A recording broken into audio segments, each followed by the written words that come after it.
Hello student, एक बार पुनः आप सभी का टैगोर ऑनलाइन क्लास में हार्दिक स्वागत है। मैं सौरभ सिंह राजावत, मैथ लेक्चरर। ठीक है, कल की क्लास में हम लोगों ने सेट्स मतलब एक्सरसाइज 1 सेट्स स्टार्ट किया था। ठीक है ना। सेट के विषय में हमने तुमको बताया था कि सेट की परिभाषा क्या होती है, केवल परिभाषा तक ही पहुंच पाए थे। ठीक है ना। मतलब वस्तुओं के सुपरिभाषित संग्रह को क्या कहते हैं? सेट्स कहते हैं, समुच्चय कहते हैं। ठीक है ना। सुपरिभाषित में भी चर्चा हो गई थी। ठीक है ना, कि इसमें खास बात क्या है, सुपरिभाषित कौन सा कथन सुपरिभाषित होगा और कौन सा कथन सुपरिभाषित नहीं होगा। ठीक है ना। आज हेडिंग लगाएंगे, लिखेंगे समुच्चयों के अवयव। ठीक है।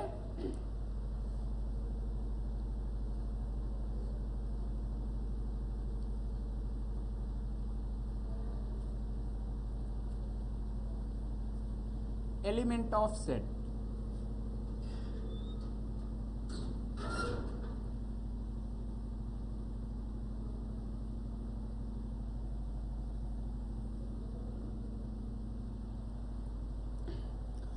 तो जिन वस्तुओं या पद से अपन का समुच्चय बनता है, ठीक है ना, उसे क्या कहते हैं? समुच्चय के अवयव कहते हैं। तो लिख लेते हैं, एक लाइन की परिभाषा है, जिन वस्तुओं या पद से समुच्चय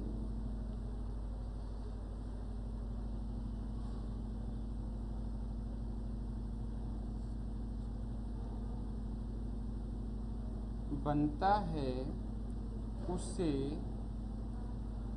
समुच्चय के अवयव कहते हैं।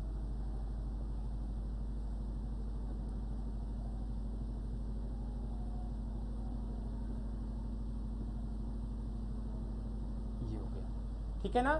जिन वस्तुओं या पद से मिलकर समुच्चय बनता है, ठीक है ना, उसे हम लोग क्या कहते हैं? समुच्चय के अवयव कहते हैं। ठीक है ना। आगे अब अपन हेडिंग डालेंगे और लिखेंगे समुच्चय संकेतन।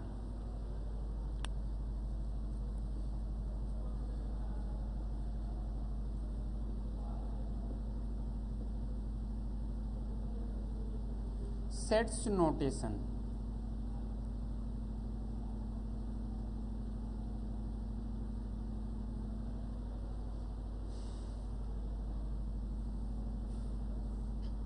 ठीक है। तो कल भी हमने बताया था कि सेट्स नोटेशन क्या होता है, किसी भी समुच्चय को अंग्रेजी वर्णमाला के बड़े अक्षरों से प्रदर्शित करते हैं। ठीक है ना। किसी भी सेट्स को तुमको प्रदर्शित करना हो एक संकेत भाषा में, ठीक है ना, तो उसके लिए हम लोग ज्यादातर अंग्रेजी वर्णमाला के क्या लेते हैं? बड़े अक्षर लेते हैं, कैपिटल लेते हैं, कैपिटल लेटर लेते हैं। ठीक है। तो लिखेंगे किसी भी समुच्चय को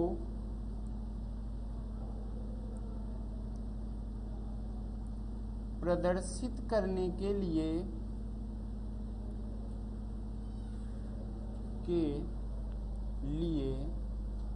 अंग्रेजी वर्णमाला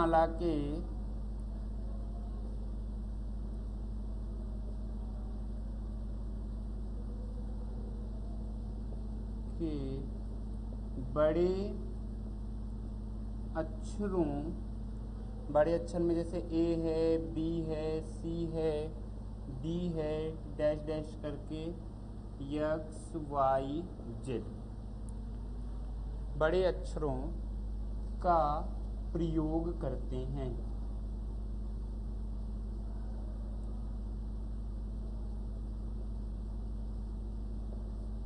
ठीक है ना। तो किसी भी समुच्चय को प्रदर्शित करने के लिए अंग्रेजी वर्णमाला के बड़े अक्षरों का प्रयोग करते हैं। ठीक है ना। बड़े अक्षर लिखे हुए हैं A B C D X Y Z, इनमें से कोई एक अक्षर ले लेंगे। ठीक है ना। और एक समुच्चय को प्रदर्शित करने के लिए उसका इस्तेमाल कर सकते हैं। ठीक है ना। तो ये तो हो गया समुच्चय को प्रदर्शित करने का तरीका। अब कह दिया जाए अवयव कैसे प्रदर्शित किए जाएंगे। ठीक है ना। तो समुच्चय के जो अवयव होते हैं उनको अंग्रेजी वर्णमाला के छोटे अक्षरों से प्रदर्शित करते हैं। ठीक है ना। समुच्चय के जो अवयव होंगे उनको अंग्रेजी वर्णमाला के छोटे अक्षरों से प्रदर्शित करेंगे। ठीक है ना, तो लिख लेते हैं स्टार बना के यहीं इसी के नीचे।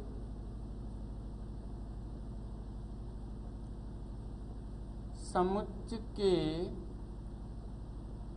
अवयवों को अंग्रेजी वर्णमाला के छोटे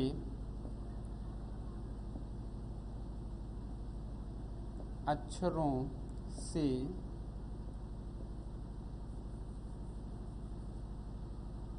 ABCD dash dash dash XYZ से प्रदर्शित करते हैं।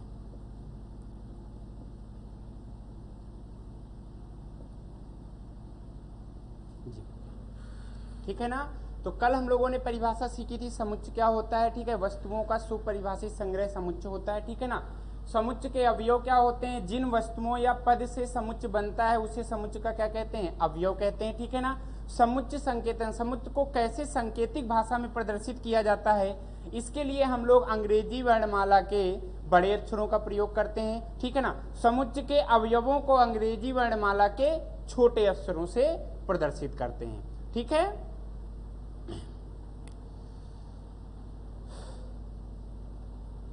कुछ उदाहरण लिखते हैं समुच्चय के।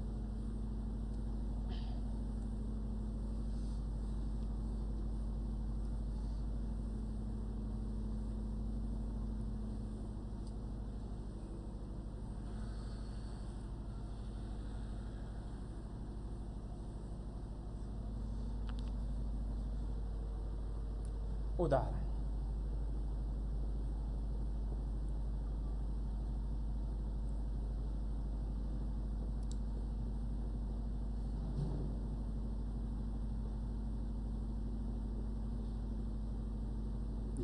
ये एक समुच्चय लिखा हुआ है। ठीक है ना, इसको क्या पढ़ेंगे, समुच्चय ए। ठीक है ना, इसको क्या पढ़ेंगे, इस स्टाइल में जो भी लिखा होगा वो क्या होता है, समुच्चय होता है। कल भी तुमको बताया था, मंझले ब्रैकेट के अंदर कॉमा लगा के यदि कोई अवयव लिखे हुए हैं, ठीक है ना, तो वो किसको प्रदर्शित करते हैं, एक समुच्चय को प्रदर्शित करते हैं। ठीक है ना, तो ये समुच्चय लिखा हुआ है, इसका नाम देखें तो ये क्या लिखा हुआ है, समुच्चय ए।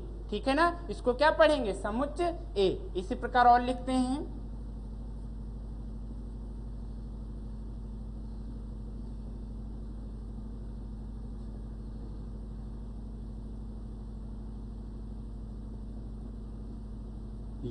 ये एक दूसरा समुच्चय लिखा हुआ है। मंझले ब्रैकेट्स के अंदर कॉमा लगा के यदि कोई चीज लिखी हुई है तो वो क्या लिखी हुई है, समुच्चय लिखी हुई है। ठीक है ना, इस समुच्चय का नाम क्या लिखा हुआ है, समुच्चय 20 को पढ़ेंगे। ठीक है ना, और लिखते हैं,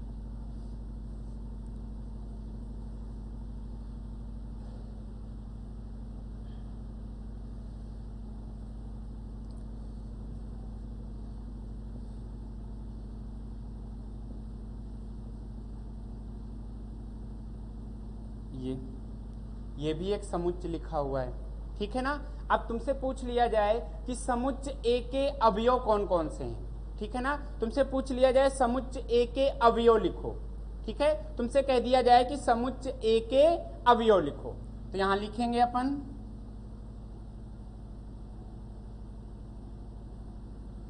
समुच्चय ए के अवयव, ये बराबर हो जाएगा A comma E comma I comma O comma U, ये अवयव लिख गए। ठीक है ना, अवयव में ही मंझला ब्रैकेट लगा दें तो वो क्या बन जाएगा, समुच्चय बन जाएगा। ठीक है ना, जब भी तुमसे अवयव कभी पूछा जाएगा तो अवयव के साथ ये कर्ली ब्रैकेट नहीं लगाया जाएगा, मंझला ब्रैकेट नहीं लगाया जाएगा। अवयव को मंझला ब्रैकेट हटा देंगे तो अवयव लिखेंगे। ठीक है ना, ऐसे पूछ लिया जाए समुच्चय बी के अवयव लिखो, तो क्या करेंगे, मंझला ब्रैकेट हटा देंगे, कॉमा करके लिख देंगे। ऐसे पूछ दिया जाए समुच्चय सी के अवयव लिखो, ठीक है, तो अपन क्या करेंगे, मंझले ब्रैकेट को हटा देंगे और अवयव को कॉमा करके लिख देंगे। ठीक है ना, तो अब तुम लोगों को पता चल गया होगा समुच्चय कैसे लिखा जाता है, समुच्चय को कैसे प्रदर्शित करेंगे, समुच्चय के अवयव क्या क्या होते हैं। ठीक है ना, जिन वस्तुओं या पदों से हमारा समुच्चय बनता है। ठीक है ना, ये देखो क्या लिखे हुए हैं, अंग्रेजी वर्णमाला के स्वर लिखे हुए हैं, इनसे मिलके हमारा समुच्चय बना हुआ है। इसका मतलब ये सब समुच्चय के क्या हो गए, अवयव हो गए। ठीक है ना।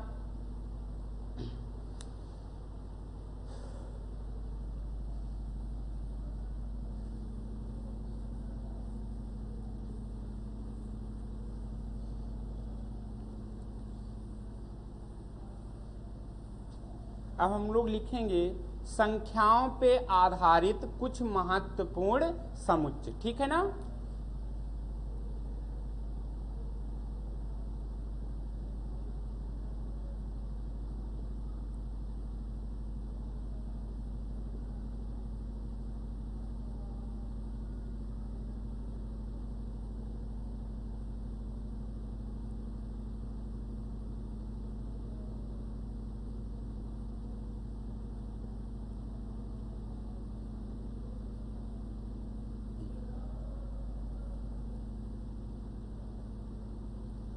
ठीक है, संख्याओं पर आधारित कुछ महत्वपूर्ण समुच्चय लिखते हैं, इंपॉर्टेंट है, याद रखना है तुमको इनको। ठीक है, पहला लिखेंगे प्राकृत संख्याओं का समुच्चय।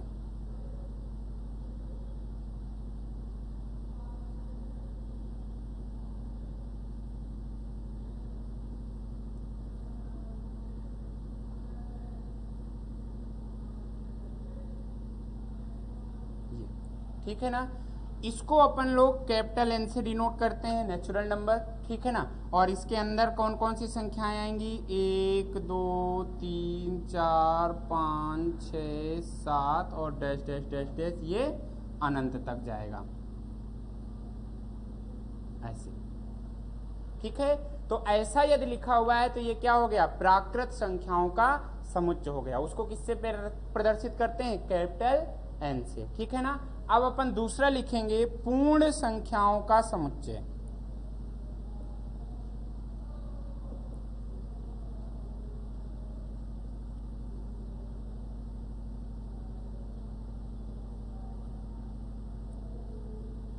इसको हम लोग W से प्रदर्शित करते हैं, कैपिटल W, होल नंबर।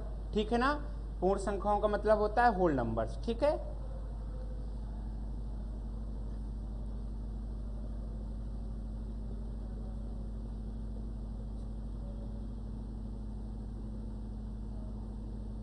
अनंत तक हो जाएगा ये। ठीक है ना। तो कैपिटल एन से जो प्रदर्शित होगा वो क्या होगा, प्राकृत संख्याओं का समुच्चय होगा। कैपिटल डब्ल्यू से जो प्रदर्शित होगा वो क्या होगा, पूर्ण संख्याओं का समुच्चय होगा। ठीक है ना। तीसरा नंबर अपन लिखेंगे धन पूर्णांकों का समुच्चय।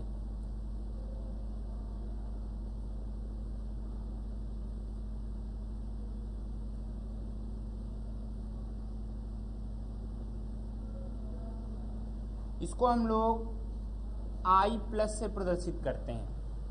i का मतलब हो गया इंटीजर, इंटीजर का मतलब हो गया पूर्णांक, और प्लस लगा हुआ है, इसका मतलब धन पूर्णांकों का समुच्चय है। ठीक है। तो ये भी इक्वल होता है ये अपने नेचुरल नंबर के। जो धन पूर्णांकों का समुच्चय होता है वही प्राकृत संख्याओं का समुच्चय होता है। ठीक है ना। कहा जाए प्राकृत संख्याओं का समुच्चय इक्वल टू धन पूर्णांकों का समुच्चय। ठीक है ना। तो इसके अंदर अपन के पास आ जाएगा वही प्राकृत संख्याएं आ जाएंगी।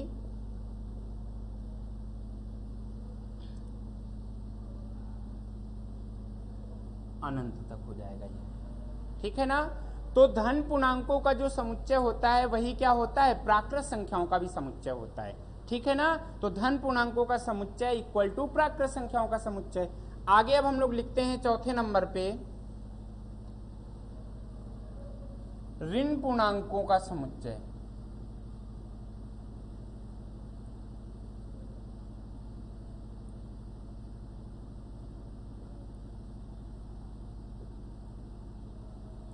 इसको i माइनस से लिखा जाएगा। धन पूर्णांकों का समुच्चय i प्लस से लिखा जाता है। ऋण पूर्णांकों के समुच्चय को i माइनस से डिनोट करते हैं, प्रदर्शित करते हैं। ठीक है ना। इसके अंदर देखो क्या आएगा,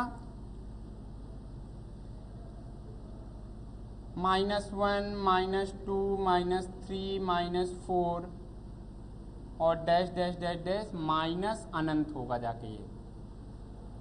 ठीक है, -1 -2 -3 -4 -5 -6 और डैश डैश जाके कहाँ तक खत्म होगा, जाके माइनस अनंत तक खत्म होगा जाके। ठीक है, आगे लिखते हैं अपन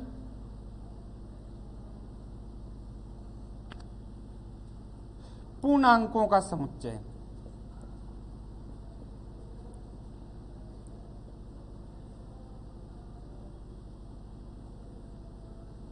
पूर्णांकों का समुच्चय, ठीक है ना। अभी हम लोगों ने अलग अलग क्या सीखा, धन पूर्णांकों का समुच्चय i प्लस होता है, ऋण पूर्णांकों का समुच्चय i माइनस होता है। अब हम लोग धन और ऋण पूर्णांकों को सम्मिलित कर देंगे, ठीक है, तो क्या हो जाएगा, पूर्णांकों का समुच्चय हो जाएगा। और इसको कैपिटल I से केवल प्रदर्शित करते हैं। यदि कहीं कैपिटल I लिखा हुआ है, ठीक है ना, तो वो क्या होगा, पूर्णांकों का समुच्चय होगा, और उसमें धन पूर्णांक भी शामिल होंगे, ऋण पूर्णांक भी शामिल होंगे और शून्य भी शामिल होगा। ठीक है ना, शून्य ना तो धन पूर्णांक होता है ना ही ऋण पूर्णांक होता है। ठीक है ना, शून्य का कोई चिन्ह नहीं होता है, शून्य के पहले कोई चिन्ह नहीं लगा सकते हो, प्लस माइनस। ठीक है ना, जीरो हैज नो साइन। ठीक है ना, शून्य का कोई चिन्ह नहीं होता है, माइनस के साथ भी उसको बैठाल सकते हो, प्लस के साथ भी बैठाल सकते हो। ठीक है ना, न्यूट्रल होता है वो, बिल्कुल उसके पास कोई साइन नहीं होता है। ठीक है ना, पूर्णांकों का समुच्चय किससे प्रदर्शित किया जाता है, आई से, या इसी को कभी कभी जेड से भी प्रदर्शित कर देते हैं, आई या कैपिटल जेड। ठीक है ना, दोनों पूर्णांकों के लिए होते हैं, आई से प्रदर्शित होगा तो भी सही है, जेड से होगा तो भी सही है। ठीक है ना, इसके अंदर देखो कौन कौन से अवयव आएंगे, माइनस अनंत dash dash dash dash, -2 -1 0 1 2 3 dash dash dash plus अनंत। ठीक है ना, माइनस अनंत से शुरू होगा, माइनस अनंत होगा, -2 -1 -3 -5, जीरो आएगा बीच में, फिर जीरो से आगे जाएंगे तो 1 2 3 और बाद में क्या आ जाएगा, प्लस अनंत आ जाएगा। ठीक है ना, तो पूर्णांकों के समुच्चय को हम लोग कैपिटल आई से या कैपिटल जेड से प्रदर्शित करते हैं, ध्यान रखना इस बात का। ठीक है ना, प्राकृत संख्याओं के समुच्चय को कैपिटल एन से प्रदर्शित करते हैं, पूर्ण संख्याओं के समुच्चय को कैपिटल डब्ल्यू से प्रदर्शित करते हैं, धन पूर्णांक को आई प्लस से, ऋण पूर्णांक को आई माइनस से, पूर्णांकों के समुच्चय को कैपिटल आई से या कैपिटल जेड से। ठीक है ना, आगे बढ़ते हैं।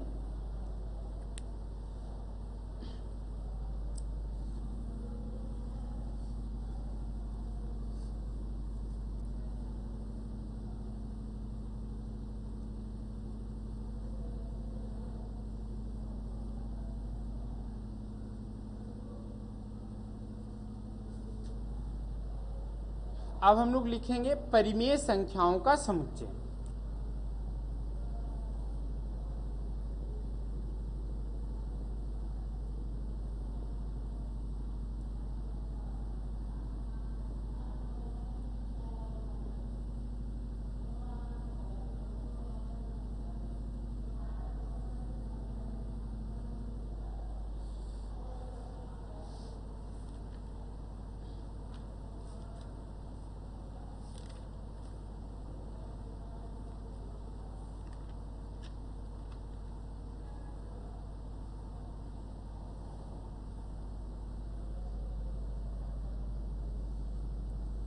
कैपिटल क्यू से इसको प्रदर्शित किया जाता है। ठीक है ना, इसके अंदर आएगा P बटे Q, P तथा Q पूर्णांक हैं,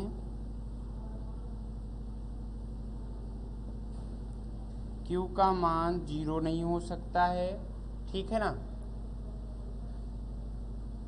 और HCF P और Q ये बराबर 1 होना चाहिए। ठीक है, ये परिमेय संख्याओं की पूरी परिभाषा होती है। ठीक है ना, वो संख्याएं, वो सभी संख्याएं जिन्हें P बटे Q के रूप में लिख सकते हैं। ठीक है ना, वो सभी संख्याएं जिन्हें P बटे Q के रूप में लिख सकते हैं परिमेय संख्याएं कहलाती हैं। P तथा Q क्या है, पूर्णांक है। ठीक है ना, कोई भी पूर्णांक हो सकते हैं, माइनस में हो सकता है, धन में हो सकता है, जीरो हो सकता है। ठीक है ना, Q का मान केवल 0 नहीं होना चाहिए, मतलब जो Q है वो 0 को छोड़कर कोई भी पूर्णांक हो सकता है। ठीक है ना, और HCF मतलब P और Q का यदि HCF निकालें, माशापा निकालें, ठीक है ना, तो वो क्या होना चाहिए, 1 होना चाहिए। ये बात विशेष ध्यान रखना है कि P और Q का जो HCF है, इसी को GCD बोलते हैं, ग्रेटेस्ट कॉमन फैक्टर, ठीक है ना, डिवाइजर GCD, ठीक है ना, उसका मान क्या होना चाहिए, 1 होना चाहिए। तो ये पूरी परिमेय संख्या की कंप्लीट परिभाषा हुई, ठीक है। तो परिमेय संख्याओं के समुच्चय को अपन किससे प्रदर्शित करते हैं, Q से प्रदर्शित करते हैं, ठीक है ना। आगे अपन बढ़ेंगे और लिखेंगे वास्तविक संख्याओं का समुच्चय।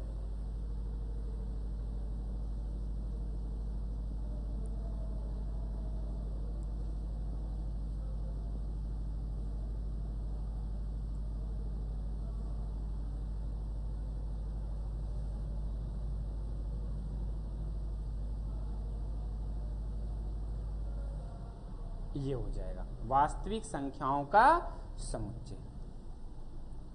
इसको हम लोग कैपिटल R से प्रदर्शित करते हैं। वास्तविक संख्याओं के समुच्चय को किससे प्रदर्शित करते हैं, कैपिटल R से प्रदर्शित करते हैं, ठीक है ना। और इसके अंतर्गत सारी संख्याएं होती हैं, परिमेय संख्याएं, अपरिमेय संख्याएं, ऋण पूर्णांक, धन पूर्णांक और प्राकृत संख्याएं, पूर्ण संख्याएं, ठीक है ना। मतलब सभी संख्याओं के सम्मिलित रूप को क्या कहते हैं, वास्तविक संख्याएं कहते हैं, ठीक है ना। इसका मतलब वास्तविक संख्या किससे किससे मिलके बना होगा, Q यूनियन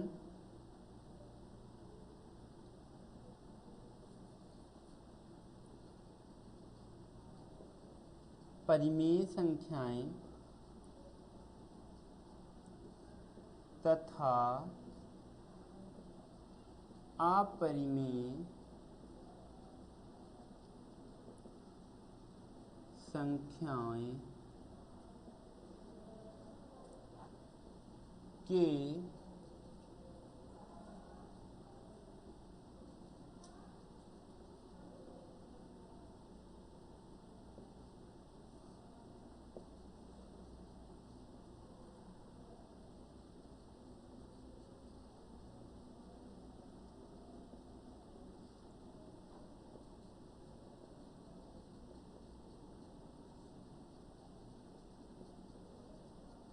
ये हो गया।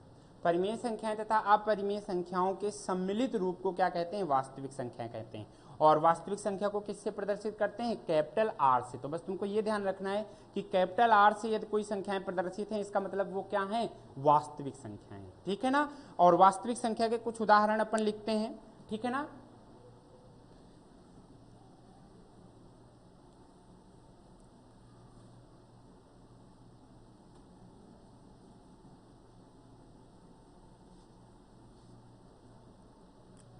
वास्तविक संख्याओं के उदाहरण कुछ लिखते हैं,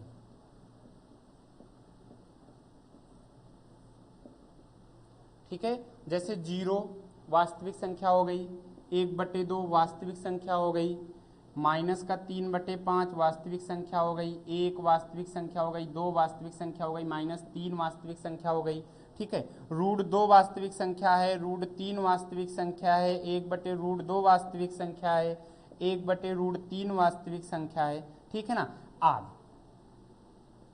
ETC, ठीक है ना। मतलब वास्तविक संख्याओं में शून्य भी होगा, भिन्न भी होंगी, रूट की भी संख्याएं होंगी, ऐसी रूट की संख्याएं जिनका परफेक्ट वर्ग अपन बाहर नहीं निकाल सकते हैं। जैसे रूट के अंदर 4 लिख दें तो 2 बाहर आ जाएगा, जैसे रूट के अंदर 9 लिख दें तो 3 बाहर आ जाएगा, ठीक है ना। लेकिन रूट के अंदर 2, ये पूर्ण वर्ग संख्या नहीं है, ठीक है ना, इसको अपन बाहर नहीं निकाल सकते, ठीक है ना।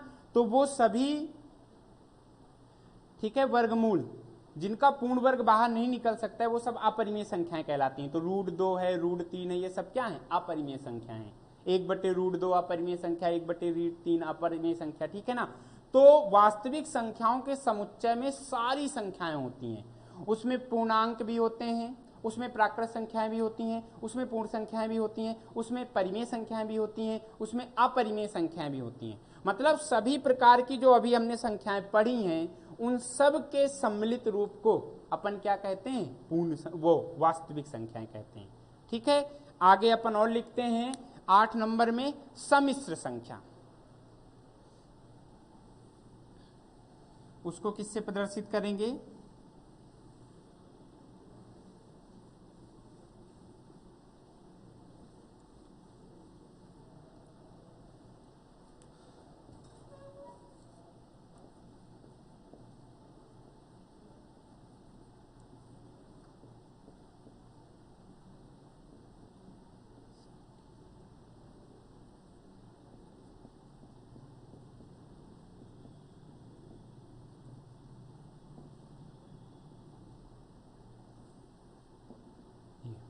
इसको कैपिटल सी से प्रदर्शित करते हैं, ठीक है ना। कॉम्प्लेक्स नंबर इसको बोलते हैं, सम्मिश्र संख्याओं को इंग्लिश में इसको क्या बोलते हैं, कॉम्प्लेक्स नंबर्स, ठीक है ना।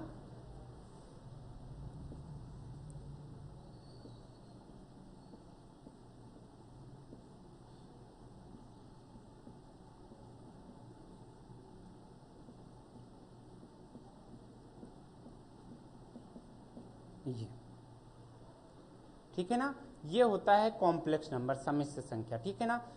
आई का मतलब ये स्मॉल आई लिखा हुआ है, इसको क्या पढ़ते हैं, आयोटा पढ़ते हैं, ठीक है ना। इसके लिए पूरा चैप्टर है तुम्हारे पास, चैप्टर 5, ठीक है, सम्मिश्र संख्याओं का वाहन तो तुम्हें बताया जाएगा। यहाँ तो अभी केवल लिख लो आई को अपन आयोटा पढ़ते हैं, ठीक है ना।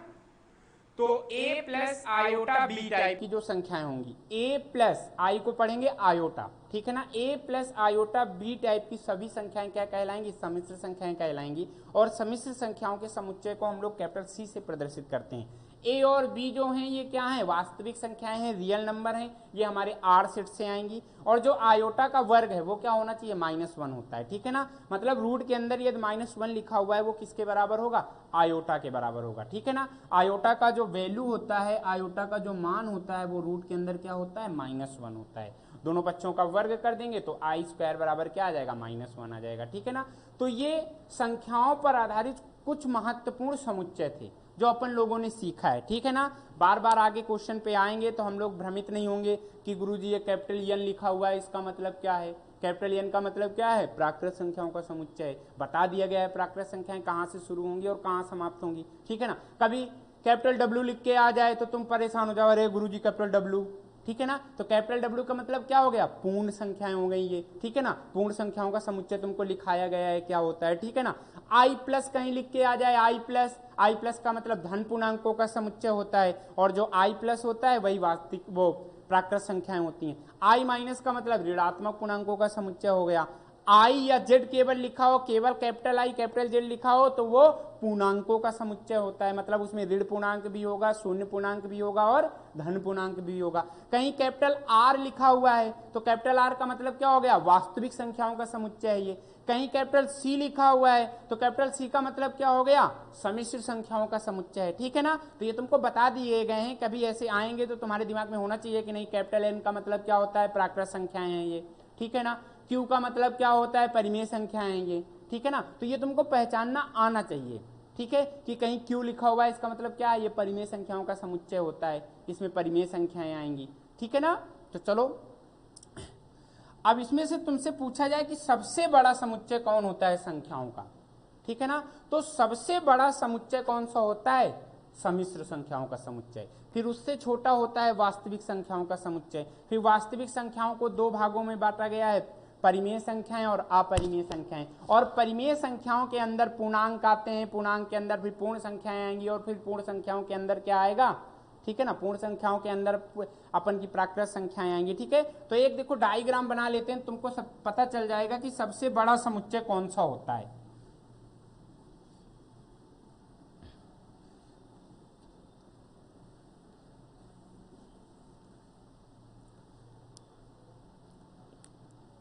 देखो ये पूरा सी है, सम्मिश्र संख्याएं, ठीक है ना। इसके अंदर ये आर हो गया, ठीक है ना। फिर वास्तविक संख्याओं के समुच्चय को दो भागों में बांटा जाता है ऐसे, ठीक है ना। एक प्राकृत संख्या, वो इसके अंदर फिर आ जाएगा अपन के क्यू, मतलब क्या हो गई, प्राकृत संख्या हो गई। तो सबसे बड़ा क्या होता है, सी होता है। फिर क्या होता है, आर होता है, ठीक है ना। फिर आर के बाद क्या होगा, क्यू होगा, मतलब परिमेय संख्या होंगी। जो ये भाग आर कर रह गया ये सब क्या होंगी, अपरिमेय संख्याएं होंगी, ठीक है ना। ये वाला जो भाग आर कर रह गया है ये ठीक है, ये सब क्या होंगी, अपरिमेय संख्याएं होंगी, जो ये भाग रह गया, ठीक है ना। फिर परिमेय संख्याओं के अंदर क्या आएंगे, पूर्णांक आएंगे, ठीक है ना। फिर पूर्णांक के अंदर क्या आएगा, होल नंबर आएगा। फिर होल नंबर के अंदर क्या आएगा, नेचुरल नंबर आएगा, ठीक है ना। तो मतलब सबसे बड़ा सेट कौन सा होता है, सम्मिश्र संख्याओं का। फिर आर होता है, फिर क्यू होता है, फिर आई होता है, फिर डब्ल्यू होता है, और सबसे छोटा क्या होता है, नेचुरल नंबर होता है। ठीक है ना, तो लिख लिया जाए तो सी सबसे बड़ा समुच्चय है, फिर आर है, फिर क्यू है, फिर आई है, फिर डब्ल्यू है, और फिर नेचुरल नंबर है। ठीक है ना, तो तुमसे पूछ लिया जाए कि संख्याओं के समुच्चय में सबसे बड़ा समुच्चय कौन सा है, तो तुम तुरंत बता दोगे कि कौन सा है सबसे बड़ा, सम्मिश्र संख्याएं। फिर उससे छोटा कौन है, वास्तविक संख्याएं। फिर उससे छोटा कौन सा है, क्यू मतलब परिमेय संख्याएं। ठीक है ना, इसका मतलब इंग्लिश में इसको क्या कहते हैं, कॉम्प्लेक्स नंबर। कॉम्प्लेक्स नंबर, सी का मतलब क्या हो गया, कॉम्प्लेक्स नंबर। आर का मतलब क्या हो गया, रियल नंबर, रियल नंबर हो गया, वास्तविक संख्याएं हो गई। क्यू का मतलब क्या हो गया, rational number, rational number. Rational number का मतलब क्या हो गया, परिमेय संख्याएं। ठीक है ना, आई का मतलब क्या हो गया, इंटीजर।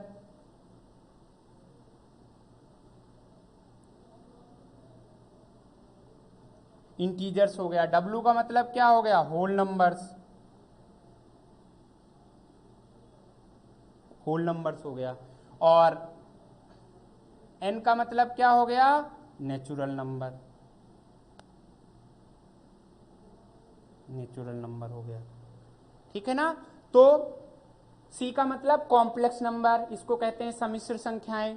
आर का मतलब क्या हो गया, रियल नंबर, वास्तविक संख्याएं। क्यू का मतलब हो गया रेशनल नंबर, परिमेय संख्याएं। आई का मतलब क्या हो गया, इंटीजर्स। ठीक है ना, पूर्ण संख्याएं। डब्ल्यू का मतलब क्या हो गया, होल नंबर, पूर्ण नहीं, आई का मतलब इंटीजर्स, इंटीजर्स का मतलब पूर्णांक होता है। ठीक है ना, डब्ल्यू का मतलब हो गया होल नंबर, होल नंबर का मतलब होता है पूर्ण संख्याएं। और एन का मतलब हो गया नेचुरल नंबर, नेचुरल नंबर का मतलब क्या होता है, प्राकृत संख्याएं होता है। ठीक है ना, तो ये संख्याओं पे कुछ समुच्चय होते हैं जो तुमको बताए गए हैं। ठीक है ना, अब तुम्हें कंफ्यूजन नहीं होना चाहिए, कहीं सी लिखा होगा तो सी का मतलब क्या हो गया, कॉम्प्लेक्स नंबर है गुरुजी। कहीं आई लिखा होगा, आई का मतलब क्या हो गया, वास्तविक संख्याएं हैं, ये रियल नंबर हैं। क्यू का मतलब क्या हो गया, परिमेय संख्या, रेशनल नंबर हो गए। ठीक है ना, तो कंफ्यूजन नहीं होना चाहिए। सबसे बड़ा सेट क्या होता है, सम्मिश्र संख्या, फिर उससे छोटा वास्तविक संख्या, फिर उससे छोटा परिमेय संख्याएं, फिर पूर्णांक, फिर पूर्ण संख्याएं, और सबसे छोटा क्या होता है, प्राकृत संख्याएं होती है। ठीक है ना, चलो आगे बढ़ते हैं। तो संख्याओं पे समुच्चय हम लोगों ने पढ़ लिया, और उनको कैसे डिनोट करते हैं ये भी हम लोगों ने जान लिया। ठीक है ना, तो आगे की कहानी हम लोग नेक्स्ट वीडियो में करेंगे। तब तक के लिए धन्यवाद।